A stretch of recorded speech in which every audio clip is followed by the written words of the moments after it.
କଳ୍ପନା କରନ୍ତୁ 10ମ ଶ୍ରେଣୀ ବୋର୍ଡ ପରୀକ୍ଷାରେ ଜଣେ ବିଦ୍ୟାର୍ଥୀ 95% ମାର୍କ ରଖିଲେ। ହଁ, ସାଧାରଣତଃ ଏମିତି ହିଁ ହୁଏ। ଆଉ ତାପରେ ପରିବାର, ସାହି ପଡ଼ିଶା ସମସ୍ତଙ୍କର ଚାପରେ ଏବଂ ସେହି ସାମାଜିକ ପ୍ରବାହରେ ଭାସିଯାଇ ସେ ବିଜ୍ଞାନ ବା ସାଇନ୍ସ ପଢ଼ିବା ପାଇଁ ନିଷ୍ପତ୍ତି ନେଇଗଲେ।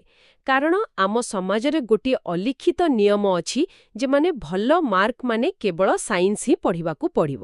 ଏକଦମ ଠିକ୍ କଥା। ସେଟା ଗୋଟେ ବହୁତ ପୁରୁଣା ମାନସିକତା। ଆଜ୍ଞା, କିନ୍ତୁ ଠିକ୍ 2 ବର୍ଷ ପରେ ସେହି ବିଦ୍ୟାର୍ଥୀ ଜଣକ ଅନୁଭବ କରୁଛନ୍ତି ଯେ ତାଙ୍କୁ ସେହି ବିଷୟ ଆଦୌ ଭଲ ଲାଗୁନାହିଁ ଏବଂ ସେ ନିଜ ପଥରୁ ସମ୍ପୂର୍ଣ୍ଣ ବିଚ୍ୟୁତ ହୋଇଯାଇଛନ୍ତି। ଆଉ ଏହିପରି ପରିସ୍ଥିତି କେତେ ଭୟଙ୍କର ହୋଇପାରେ ତାହା କେବଳ ସେହି ବିଦ୍ୟାର୍ଥୀ ହିଁ ଜାଣନ୍ତି। ବିଲକୁଲ। ଆଜିର ଏହି ଗଭୀର ବିଶ୍ଳେଷଣରେ ଆମେ କ୍ୟାରିୟର ଯୋଜନାକୁ ଘେରି ରହିଥିବା ଏହି ପାରମ୍ପରିକ ପ୍ରାଚୀରଗୁଡ଼ିକୁ ସମ୍ପୂର୍ଣ୍ଣ ରୂପେ ଭାଙ୍ଗିବାକୁ ଯାଉଛୁ। ଗୋଟେ ନୂଆ ଦୃଷ୍ଟିକୋଣରୁ ଦେଖିବାକୁ ଚେଷ୍ଟା କରିବା। ହଁ, କାରଣ ଅନେକ ସମୟରେ ବିଦ୍ୟାର୍ଥୀମାନେ ନିଜର ପ୍ରକୃତ ଦକ୍ଷତାକୁ ନ ବୁଝି କେବଳ ଗୋଟିଏ ଭିଡ଼ର ଅଂଶ ହୋଇଯାଆନ୍ତି, ଯାହାଫଳରେ ସେମାନେ ନିଜର ପ୍ରକୃତ ସମ୍ଭାବନାକୁ ହରାଇ ବସନ୍ତି। କିନ୍ତୁ ଆଜିର ଆଲୋଚନା ସେହି ଭିଡ଼ରୁ ବାହାରି ଏକ ସ୍ପଷ୍ଟ ଦୃଷ୍ଟିକୋଣ ପାଇବା ବିଷୟରେ।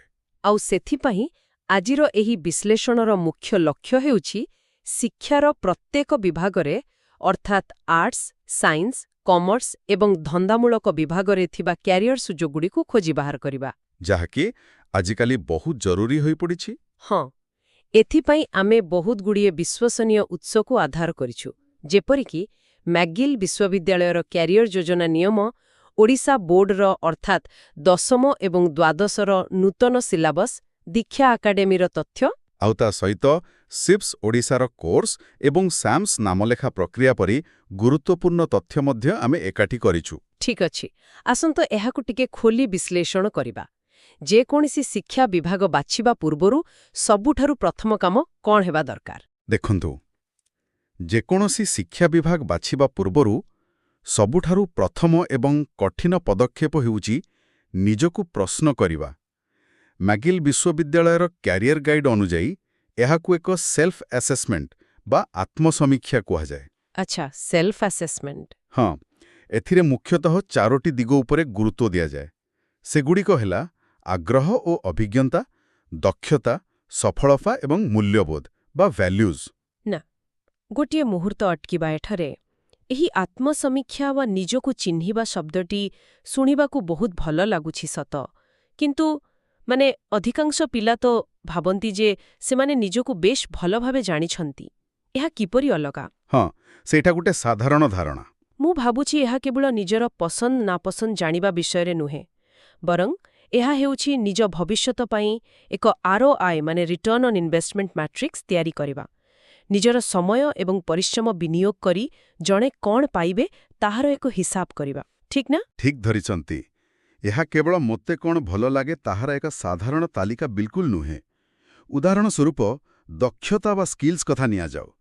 ମ୍ୟାଗିଲ୍ ଗାଇଡ୍ ଏହାକୁ 2 ଭାଗରେ ବିଭକ୍ତ କରିଛି, ହାର୍ଡ ସ୍କିଲ୍ ଏବଂ ସଫ୍ଟ ସ୍କିଲ୍।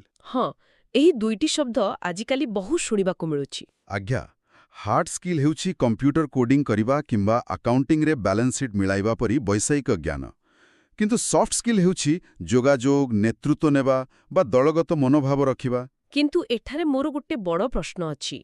ପ୍ରାୟତଃ ଦେଖାଯାଏ ଯେ ସଫ୍ଟ ସ୍କିଲ୍କୁ କେବଳ ଏକ ଆଧୁନିକ ବଜୱାର୍ଡ ଭାବରେ ନିଆଯାଏ। ହଁ, ଅନେକେ ସେମିତି ହିଁ ଭାବନ୍ତି। ଆଜିକାଲି ସମସ୍ତେ କେବଳ ପରୀକ୍ଷା ମାର୍କ କିମ୍ବା ହାର୍ଡ ସ୍କିଲ୍ ଉପରେ ଗୁରୁତ୍ୱ ଦେଉଛନ୍ତି। ଅନେକ ଅଭିଭାବକ ମଧ୍ୟ ଭାବନ୍ତି ଯେ ଆରେ ଯୋଗାଯୋଗ ଦକ୍ଷତା ବା କଥାବାର୍ତ୍ତା ଜଣେ ପରେ ଶିଖିଯିବ, ପ୍ରଥମେ ପାଠ ପଢ଼ି ମାର୍କ ରଖୁ। ତେବେ ବାସ୍ତବ ଦୁନିଆରେ ଏହି ସଫ୍ଟ ସ୍କିଲ୍ ପ୍ରକୃତରେ କିପରି ସାହାଯ୍ୟ କରେ? ଏହା ଏକ ଗୁରୁତ୍ୱପୂର୍ଣ୍ଣ ପ୍ରଶ୍ନ ସୃଷ୍ଟି କରେ। ଆସନ୍ତୁ ଏହାର ପ୍ରକୃତ ମେକାନିଜମ୍ ବା କାର୍ଯ୍ୟଶୈଳୀକୁ ବୁଝିବା।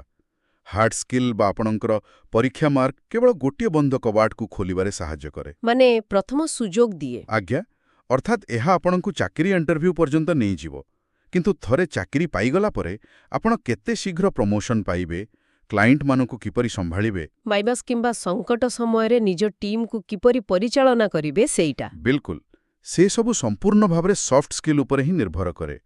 ଆଉ ମ୍ୟାଗିଲ୍ ଗାଇଡ୍ରେ ଆଲୋଚନା କରାଯାଇଥିବା ଆଉ ଗୋଟେ ବଡ଼ କଥା ହେଉଛି ମୂଲ୍ୟବୋଧ ବା ଭ୍ୟାଲ୍ୟୁଜ୍, ଯାହାକୁ ଅଧିକାଂଶ ଲୋକ ଅଣଦେଖା କରନ୍ତି। ମୂଲ୍ୟବୋଧ ଅର୍ଥାତ୍ ଜଣେ ନିଜ ବ୍ୟକ୍ତିଗତ ଜୀବନରୁ ପ୍ରକୃତରେ କ'ଣ ଆଶା ରଖୁଛି। ଆଜ୍ଞା ହଁ।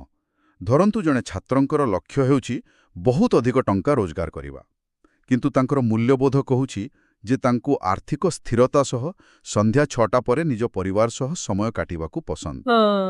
ସେଟା ତ ସମସ୍ତେ ଚାହାନ୍ତି।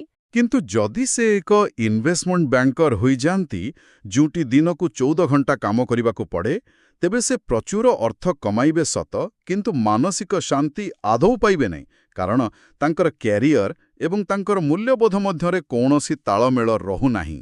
ବାଃ, ଏହା ଏକ ବହୁତ ସୁନ୍ଦର ଉଦାହରଣ।